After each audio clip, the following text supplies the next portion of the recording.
Hello everyone, welcome back to the Stitches in STEM YouTube channel. My name's Michaela and this is podcast episode number 29.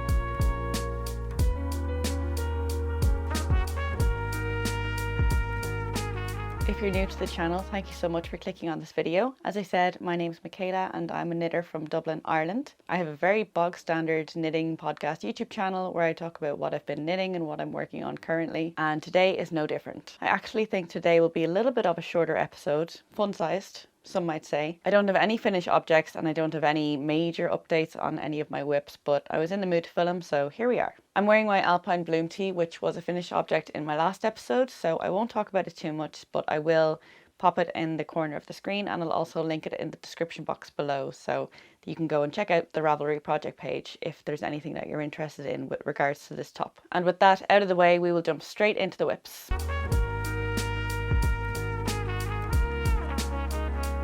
My first work in progress is the Thru Lines shawl, which is a pattern by Andrea Mary. This is a triangular shawl which uses slip stitches to create this design, and this pattern was gifted to me by a viewer, so thank you so much.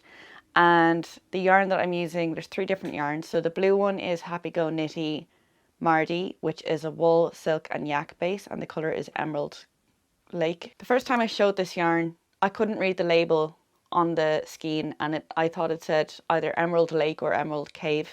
And I later learned that it was Emerald Lake, but since then I can never remember off the top of my head if it's lake or cave, and I have to check every single time I mention it. It's lake. Emerald Lake is the name of this blue colour.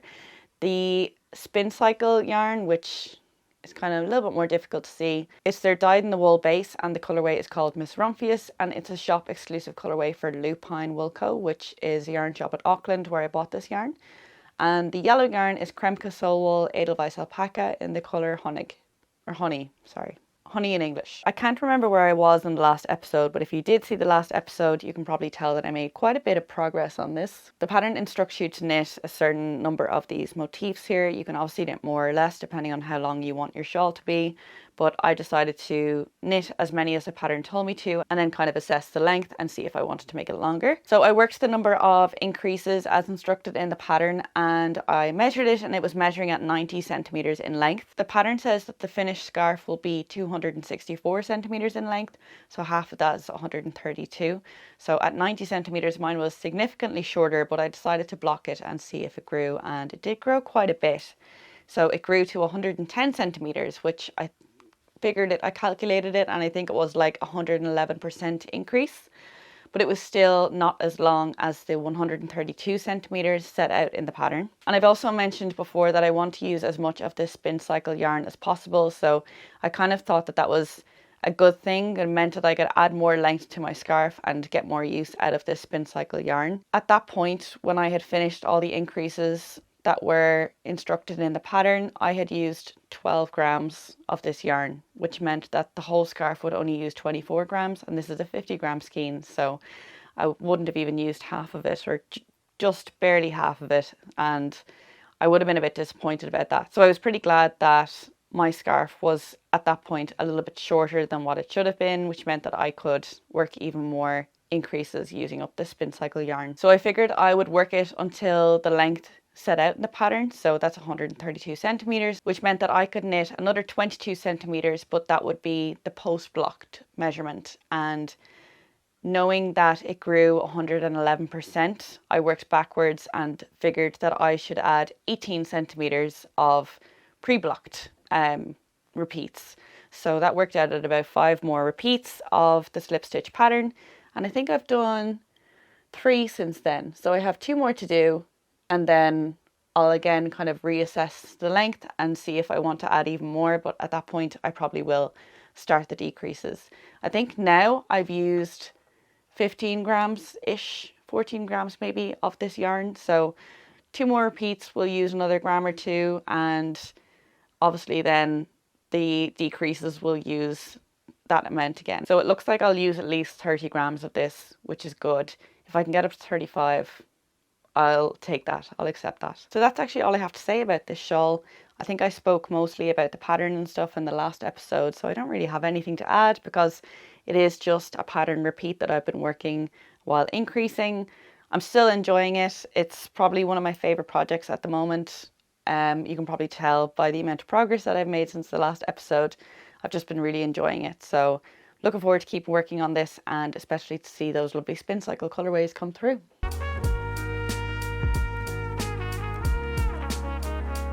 My next work in progress is my Lyon sweater, and before I show it, I want to tell you that I have some bad news.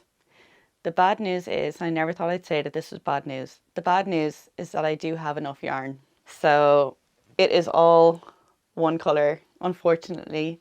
If you missed the last episode, I wasn't sure if I was going to have enough yarn, and I was thinking about doing some really fun stripes, or at least I thought they were fun, on the jumper, and I was really excited to get to that point. And I had people in the comments telling me that they hope I didn't have enough yarn because the stripe idea sounded really cool, and they were all offering colour suggestions, and I was getting so excited. And then I weighed my yarn. I basically weighed the yarn that was attached to my project. I worked 5 rounds, I weighed it again, so I figured out how much yarn was used up in 5 rounds. And from there I kind of figured out how, based on my row gauge, based on my row gauge, I figured out how many rounds I would need to knit to finish the body, and I multiplied that out to figure out that I would use 130 grams, I think, for the body. One round, let's say one round has 200 stitches, so 5 rounds would be 1,000 stitches. The sleeve, let's say roughly 100 stitches, so whatever amount of yarn those 1,000 stitches used, divided that by 10 to get 1 round of the sleeve. But using that estimated figure for how much yarn would be used in 1 round of the sleeve, I once again figured out how many rounds the sleeve needs and multiplied that out to figure out how much yarn the sleeve needs. So I think I calculated that I would need 310 more grams of yarn, and at that point I had about 340 or 50 grams, I think. I had 3 full skeins left, and each skein is actually quite generous. I think they're all about 110 grams, so I definitely have enough yarn to finish this. That sleeve calculation also assumes that there's no decreases, but there are decreases. So each round is going to use progressively less yarn because you have less stitches, because you're decreasing. So even overestimating the amount of yarn that I need to finish this, I still definitely have more than enough. So I can't justify buying more yarn to finish this and being left with a skein of the original yarn. So I'm just going to finish it all in the one colour, and I'm going to keep that stripe idea in my head for future, because I think it is still really fun and I was really excited to do it, but I can always do it again in the future. Anyway, so the pattern is the Lyon Sweater by Petite Knit, and this pattern was also gifted to me by a viewer, so again, thank you so much. The yarn is Hedgehog Fibers Merino Aran, which is their 100% merino wool, sorry. Superwash merino, 100% superwash merino wool. It's supposed to be the colourway Sin, but it didn't turn out as it was supposed to, so I was told, so it was 50% off, but I think it still looks good. So again, if you watch the last episode, you can see that I've made some pretty significant progress on this. I've almost finished the body. I've got about 3 centimeters of ribbing left to do, but I'm actually not going to bind off once I reach the length, because I want to check the post block length of this. So my plan is to reach the end of the ribbing, don't bind off, and then I'll finish one sleeve, and then I'll do a mid-project block, and I'll see how much it grows in length, and I'll see if I need to rip back the body and if I need to make any changes to the sleeve before I do the second sleeve, etc, etc. I also started the ribbing on the neckband because I had tried this on and the neck opening was huge, like really, really deep, to the point where if it didn't pull in, I would have had to frog it. It was just too deep, and I didn't really see how doing the ribbing would fix it, but it actually has made a huge improvement and I'm not too worried about it anymore. I wasn't sure if I was going to do a double folded collar like the pattern calls for, or just a single layer, so I actually just broke my yarn once I got to the length of ribbing that I want, and I just figured if I want to make a double folded collar, I'll go back in, reattach my yarn. It means having extra ends to weave in, but that's okay. At that point I also wasn't sure if I was going to have enough of the red yarn, and if you remember from the last episode, one of the things I wanted to do was add a contrast colour at the top of the ribbing, so that was another reason why I didn't want to finish the ribbing then and there. I'm knitting this on 4mm needles, but the ribbing I'm doing on 3.25mm needles. For the body ribbing, I'm actually doing a few steps to try and make it neater. So I nearly always work my ribbing inside out with a German short row turn to turn the work, just to get the neater side of my ribbing on the outside. And sometimes I also, even though I go down needle size, I work increases every 6 or 7 stitches, because I don't always like my ribbing cinching in, and I didn't want it cinching in on this jumper. So this time I also took some other advice from people, and I dropped down a needle size and worked a round of stockinette before going to the ribbing. So some people told me that that would make the transition between stockinette and ribbing neater. In order, I dropped the needle size, I worked a round of stockinette while working increases every 7 stitches. I then immediately worked 1 round of ribbing, because in the past when I've done that German short row turn and turned my work inside out, I find that the ribbing kind of bulges out a tiny bit on the outside. So I decided to work 1 round of ribbing on the right side, then I did a German short row turn, and I continued the ribbing on the wrong side. I hope all that makes sense. I'll write it all out in my Ravelry notes so you can see it there. It'll probably make more sense written out, but I know it sounds like a lot of steps, but I actually think my ribbing looks like really, really good now. I'm really happy with this, and I think it was worth all of those little extra steps just to get it that bit neater. I also mentioned in the last episode that I am alternating skeins, and I'm really glad I did, because I don't know if it's going to show on camera. I think it is going to show. Let me get a hanger so I can show you better. I'm using helical knitting to alternate the skeins, and I can see exactly where I joined every single ball of yarn in this jumper, especially here. I don't know if it's going to show on camera. I always say that, and then when I'm editing the video, I'm like, oh, it definitely shows on camera. So I'm assuming you can see it on camera. But anyway, I feel like the up here, like the kind of yolk is a lot more orangey red, and then about here, it like is a more cool toned kind of red. I think you can see it. Basically what I'm saying is that there definitely is a difference between skeins, and I'm really glad that I'm alternating them, because if I didn't, I would have ended up with a very colour blocked jumper. And then the other thing that's been happening that has never happened to me before, and I saw it just 5 minutes ago and now I can't see it anymore, where I slip my stitches for changing skeins in the helical knitting technique, I'm actually getting a bit of a dent, and I know it's entirely my own fault, because I must be inadvertently pulling the yarn every time I slip those stitches and swap the strands.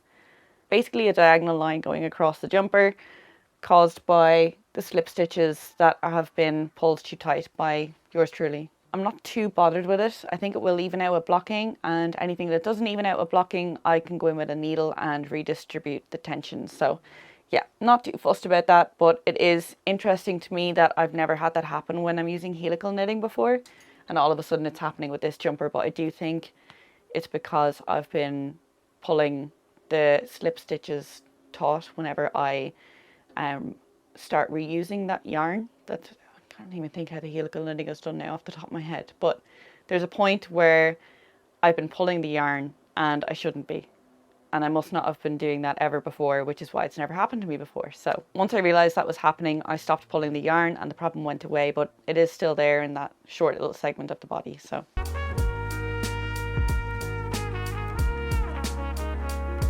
my next whip is my Holly sweater, which is a pattern by Pernille Larsen of Knitting for Olive.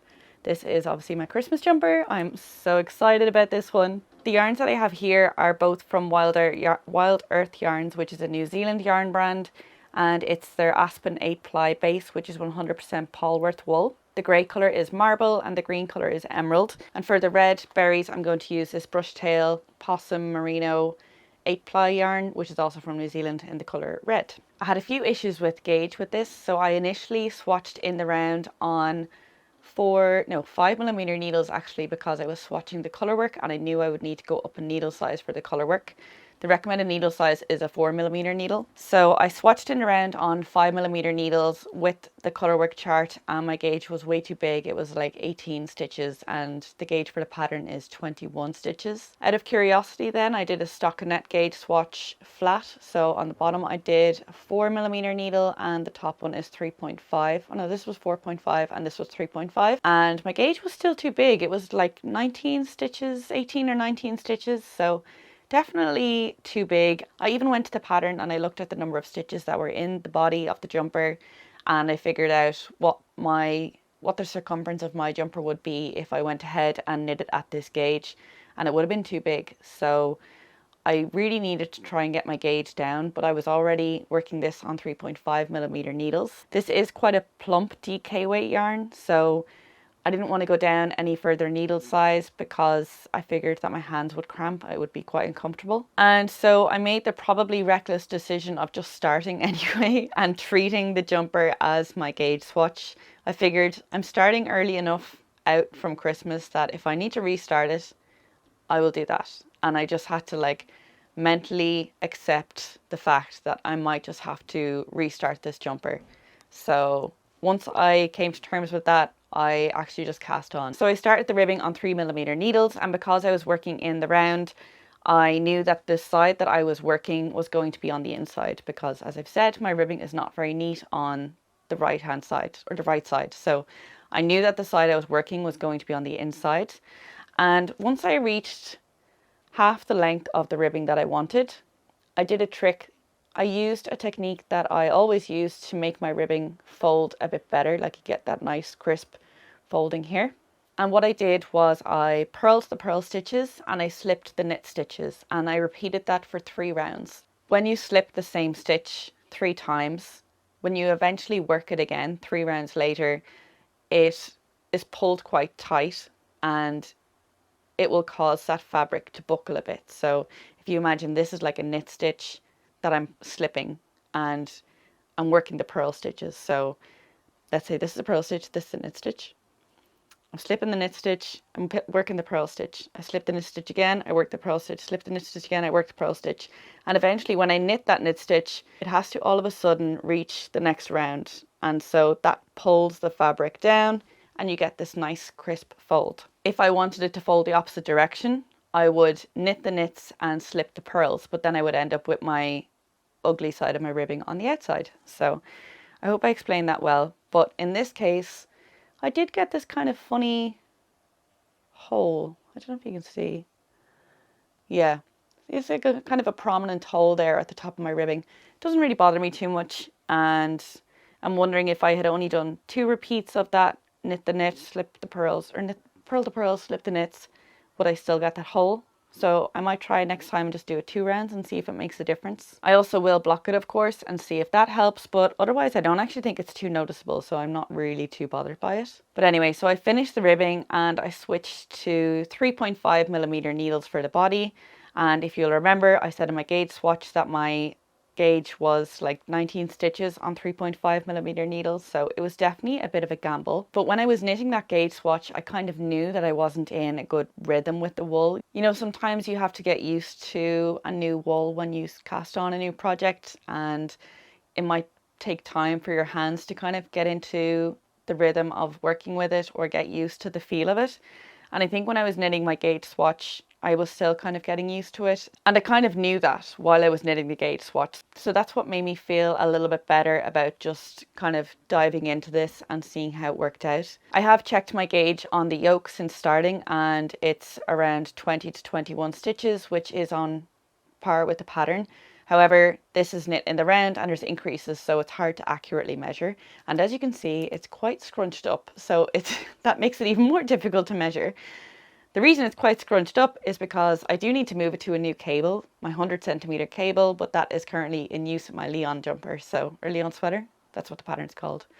I always feel weird saying sweater because we don't say sweater in Ireland, like we just don't. We say a jumper, which is like a kind that you pull over your head. It doesn't have a buttons. It's not a cardigan. A cardigan has an opening, like all the way from top to bottom. A jumper doesn't. It could be a half zip jumper, but it's still a jumper. If it doesn't open from top to bottom, it's a jumper. And we don't say sweater. We don't say pullover. So I always feel weird when I say sweater, but it's in the name of the pattern, especially because I think it's a good thing to have differences in like language and vocabulary. I think it's what makes different countries unique, and you know, we're not all saying the exact same thing. It's kind of interesting to hear what people in different countries say. So I think it's important that I hang on to the word jumper and I don't accidentally start saying sweater just because I'm consuming a lot of media that says the word sweater. that was a tangent. I have nothing against the word sweater, it's just like not an Irish vocabulary.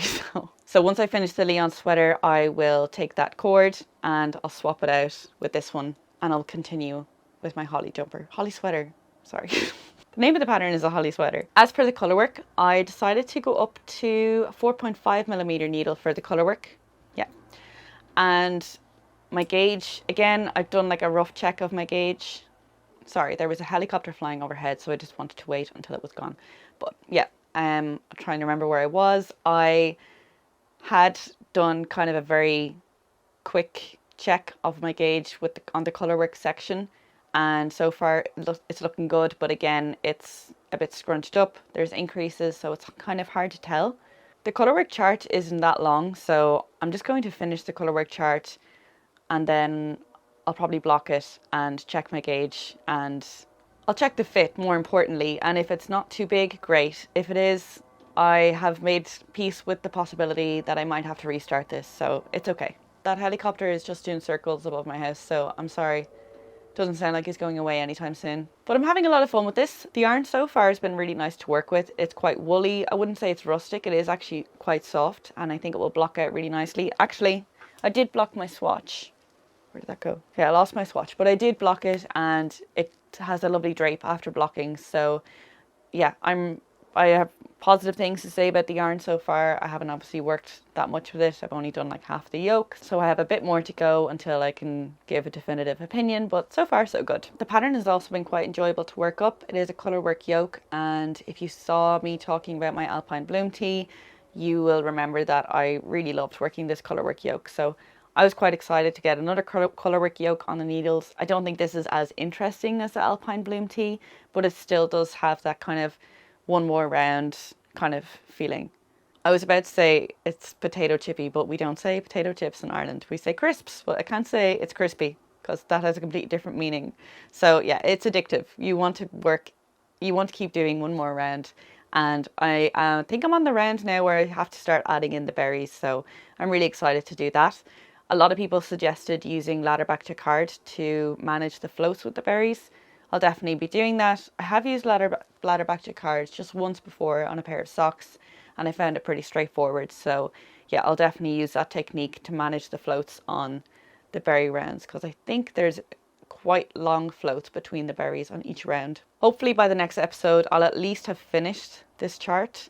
Whether or not I'll continue or frog it and restart remains to be seen.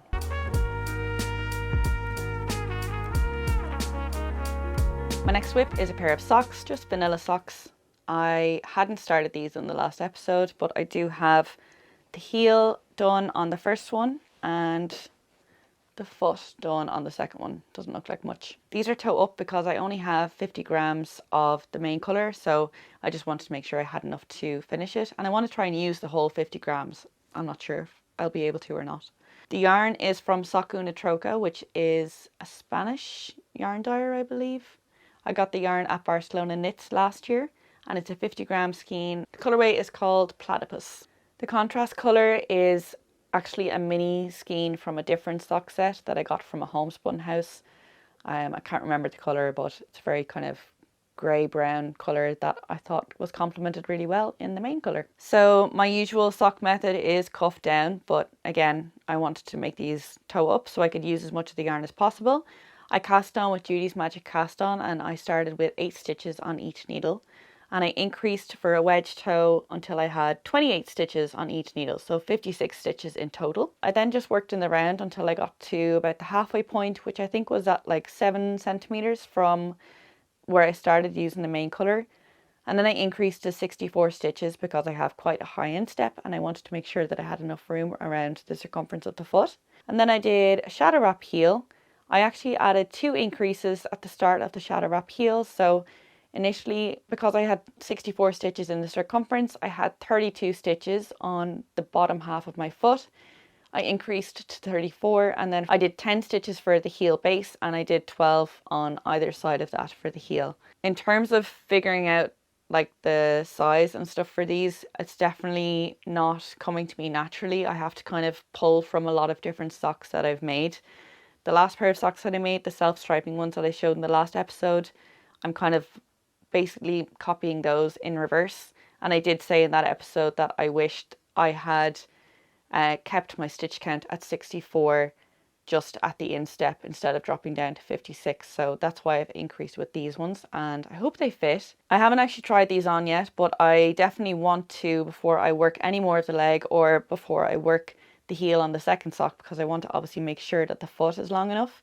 I did the same number of rows in the foot as I did in my self-striping socks from last week. And I also measured the length of those socks just from the point where the heel stopped to the point where the toe started. So like literally just the main color section.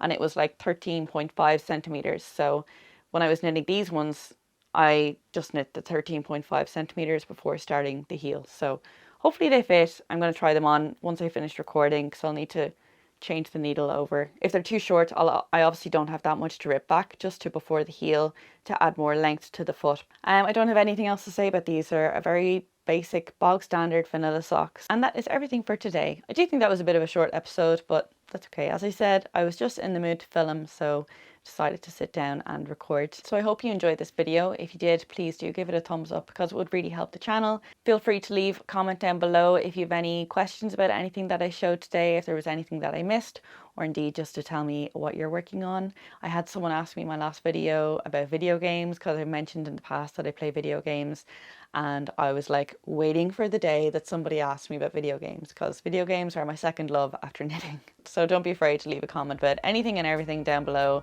I love reading your comments, and I'm really grateful that you guys take the time out of your day to write them out. So thank you so much again for watching.